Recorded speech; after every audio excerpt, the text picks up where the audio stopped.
Cambodia, and Romania. The three social groupings held firm, only the proportions shifted. Why, I wondered, was Nazi Germany different? After all, hadn't we been told that German society underwent a wholesale conversion to Nazism overnight, to become a nation of murderers? One early revelation came at the U.S. Holocaust Memorial Museum in Washington, D.C., which wisely directs its visitors to tour the exhibit in sequence on a route that tracks the evolution of Nazism. The initial floor lays out the story of how Germany's struggling democracy was overcome in the early 1930s, and how its institutions were dismantled and subverted by the regime. I pursued my questions about Greta and Mildred at the same time that I explored the history of the society that forced them into such unlikely roles. In the minds of many Americans, World War II began in 1941. But there were many crucial historical lessons that unfolded long before Pearl Harbor. The Holocaust could not have occurred if the Nazis had not succeeded in purging the German legal system of its honorable judges and lawyers. The fascists had to intimidate and silence reporters, and turn the national media into vehicles for propaganda and mindless entertainment. The Nazis seized upon ongoing international tensions and used propaganda to inflate them into threats. Then they obliged Germans to prove their patriotism by supporting cruel, ill-considered wars that could not be won. Soldiers were ordered to violate the Geneva Conventions, and officers who protested this breach were marginalized or abruptly retired. One young member of Greta and Mildred's group expressed her impatience at the Germans' passivity concerning their crisis.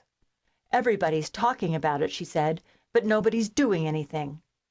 Why did these particular Germans decide to do something, I wondered. The stakes were unimaginably high. Most of the resistors paid for their convictions with their lives. I explored the differences in their motivations and conduct, using my first-hand observations in other countries as a point of departure. Who among the resistors shunned danger, and who found it appealing? How did the actions of young single members differ from older resistors who were married with children? How did individuals weigh the comparative consequences of exile, conformity, and opposition? How did the large percentage of women affect the group's identity?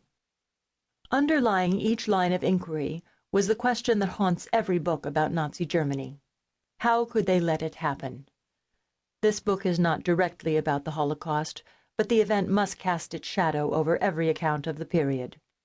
Greta and Mildred's circle had precious few resources to contest the massive evils of their time: the destruction of civil society, the mass slaughter of Soviet prisoners of war, or the Holocaust itself. But they risked their lives to do what they could. Many others, including powerful figures in London and Washington, could not say the same. Finally, I had to return to the question of why the story of this group was not better known in the West. This query led me into the thicket of Cold War politics that arose as soon as the war ended. The Gestapo had invented the idea of the Rote Kapelle as a Soviet conspiracy, and after the war, the Soviets, the Americans, and the surviving Nazis each exploited this misconception to further their own ends. In doing so, they distorted and diminished the historical legacy of this group for over 50 years.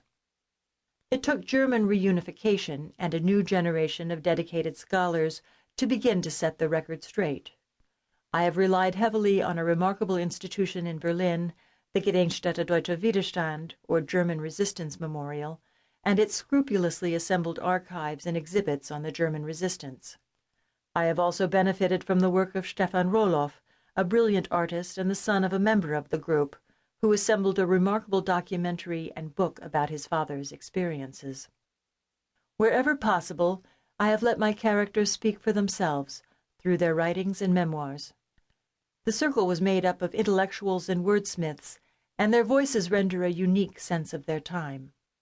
Early on, I decided to frame the story through Greta Lorca-Kukow. First, because she was the connecting link between so many of the other participants, and second, because she was one of the few who lived to tell the story. I had to make a certain leap in citing her memoirs. The book was published in East Germany, and even though she had occupied a prominent public position, she fought a losing battle with the Communist Party over the right to tell her own